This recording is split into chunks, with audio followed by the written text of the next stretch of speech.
Welcome back to Bay Area Panthers Weekly. Once again, I am Mike Pulaski, your host, and the Panthers playing great football right now, even coming off a bye week, getting a big victory over the Tulsa Oilers, 44-41. And a huge piece of that was defense. The defense all night long was making TJ Edwards, the quarterback for Tulsa, earn every yard, and he played spectacularly.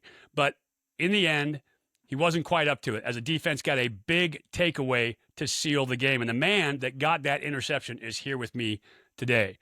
Joe Foucha, a defensive back out of the SEC, playing corner. They put him down on the island, and he is a lockdown corner in the IFL. So, Joe, welcome to the show here today. Yes, sir. What's going on, Mike? Man, I'm glad to be here. I'm glad you have me today. Yeah, absolutely. Well, I love watching you play, and I wanted to have you on earlier in the season, but you had an injury. Let's get an update on that. How was the injury? Obviously, you came back and played great last night. How you feeling? So I feel good, man. Each day, like it gets better and better. As you saw my performance yesterday. So my knee is healed up pretty well. I'm gonna be 100%. Every day it get better, like I said. So I mean, my knee feeling better. Got to pick to seal the deal. So as you can see, I'm healthy. Yes, sir. You were there right on the spot when you needed to be. Yep. Before the season, Coach Keefe was telling us about the team, and your name stood out in particular as a guy who was a big-time player, could make big-time plays defensively. And he talked about your pedigree. Obviously, people in California won't be used to your accent, but you're coming from the South, Arkansas onto LSU. Talk about those experiences in college, because those are a couple of big-time football programs. Yeah, so I graduated high school in 2018. Went to the University of Arkansas. I played there for 4 years. I loved it every moment of it. Played as a true freshman. Just playing in the SEC. I got to play a lot of teams. I even got to play against LSU. In a trophy game. Actually, I won a trophy. So me and my one of my brothers, Greg Brooks, we the only two people in history to win a trophy back to back years for different teams. I mean, I feel like just being in the SEC and playing at those colleges, it has you ready for whatever level of football like after college. Because you're playing against the best of the best. Tell me how you made your way into the IFL. Well, so it was crazy. Like the first team that reached out to me was Mavs, but then I seen my dog, one of my buddies, he had signed to Bay Area or whatever. And once I found out it was the same league, I told him reach out to Coach Keefe or whatever, send him my film, and then once he did that, Coach Keefe hit me up like instantly, and then we ended up talking on the phone or whatever. And then, that's how I got introduced to like the IFL, and that's when I came out here for camp. Yeah, now you play with some swag. I noticed that from the first time I saw it. You get up there, you're physical, you've got some attitude and some confidence, which you have to have at that corner position. Tell me, what's the best part of your game? Well, like you said, man, I got the attitude, the swag, and I bring a physical part of the game, like at the corner that you always see. I want to tackle. I set the edge. I make sure the ball don't bounce outside. And when you got a corner like that, and of course I can cover well. So when you got a corner like that, it kind of makes the game easier for you and what you can call and knowing that they run the ball this way, that corner gonna hold that set their edge to where the ball not gonna bounce out. That make it better for, the nose and the tackles or whatever like that, chasing the ball. Yeah. And tell me about your defensive line, because you got some dudes up there who are getting after it right now. I mean, John Ross, Tavon Grant, right? They're all getting after it during the game. How much does that help you in the secondary? It helps a lot, because it put pressures on the quarterback, and when that happens, we get picks. And if we covering our guys, that's how our D linemen, get sacks. The rush complement the defensive backs or whatever like that. So, and then those guys are hungry, man. Like every day they challenge each other, they push each other, they work at practice. And then as you see, like all three of them got picks. So that lets you know like the type of hustle that they got in them too, and a dog mentality. Yeah, for sure. And with that in mind, those guys getting after the quarterback, talk through that interception last night, the one that sealed the game. Because they're driving down. The big piece of the indoor game is having the ball last and being able to score last, especially when it's going to be a one-score game. And so they were driving down, they were pushing towards the end zone, and your defensive line pressured their quarterback, who is a really good football player, TJ Edwards, but they put pressure on him. Tell me, from your perspective, about that play and what happened. Well, like you said, our D lineman put pressure on him, and I know he was kind of escaping, and he was kind of like throwing the ball, like he was almost trying to escape the pocket, but he wasn't like looking to run. He was trying to steal pass. So me knowing that and the situation that it was, once my man like tried to come back to the ball, I kind of just left him because I knew what he wanted to throw the ball at. Like, if like almost I turned into the receiver. So and once I seen the ball leave his hand, I was like, oh yeah, it's see ball, get ball. That was a Yeah. see ball, get ball moment. Yeah, that's awesome. What was the hardest adjustment for you coming to the IFL? Man, you know what?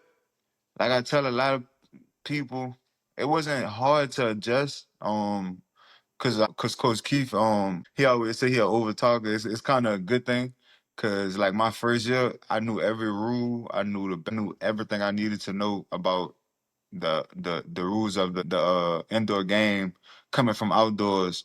Like it wasn't hard to adjust. Like I didn't have to think. Like he made everything easier for me by explaining everything to a T.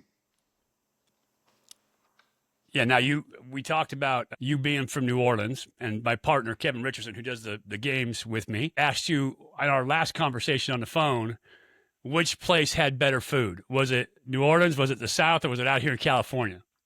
What? Come on, that's the question. Like we literally just had this argument in the locker room.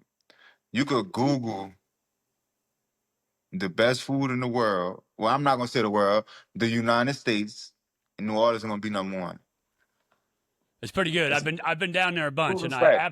I absolutely love their food when you go down there. It's a little more gravies, a little more sauces down in New Orleans than you have out here, Mhm. though. Yes, sir. What do you Yes, miss most? sir. What's your dish down there? Well, man, tell you the truth, my go-to is pasta, but when I go home, I try to seafood. So dang, I can't think of the name. Oh yeah, it's called so it's etouffee. Etouffee. Oh yeah. Yes, sir. Etouffee. Yeah, it's where they stand around and burn flour for about 6 hours, right, before they put Yep. everything into it. Yep. It's Put that just per. crawfish in there. Put that. Oh Put yeah. that. Put that. Put that seafood ball in there. Look, I might have to bring you a plate or something one day. One of these Oh, days. I be cooking a little bit of while I'm in Cali. I gotta bring some flavor sometime. for sure. If you do that, we'll be best friends forever. I used to go down there. I hosted an outdoor show, and we used to go fishing down in bayous all the time. So we'd be down there south of New Orleans, and we would get these captains that would cook us up like redfish etouffee or crawfish etouffee, and oh That's my boy, yeah. That's man, my favorite. Crawfish that etouffee. is that is for real right there. That is some good cooking. What do you like most about California now that you've been out here? Well, I like the type of person I am. I love how it's like spaced out. Like the weather is amazing. The people are amazing. But like just been like the what the atmosphere like because like I'm staying in Morgan Hill, so like it's peaceful. Like I'm not a person where like I need to be around like a lot of noise or like so. Like today, I just like right before the interview, I was at the pool at the hot tub, just mingling with some of the Yeah, residents in the building or whatever. And I love it. Like that's like it's different from New Orleans. So like New Orleans is a Monday through Sunday nightlife city. Is like it's stuff going on. But yeah, man, that's why I love Cali. I usually be downtown Morgan Hill for happy hour. At happy hour for the sushi confidential. I usually get the sweet potato fries at the with the sushi. Like so, like I love like man, it's I love everything about it. that's all right, right there too. Now that's some pretty good seafood as well. If we just find somebody that can give you some good Southern cook in California, it'd be perfect, right? Man, I heard there's a place. Matter of fact, I tried the place that was some good Southern cooking. I think it's called Jackie's place. Jackie's. I think it's called like Down by Jackie's you, place. there's definitely a place up here in Is the that in East San Bay. Jose?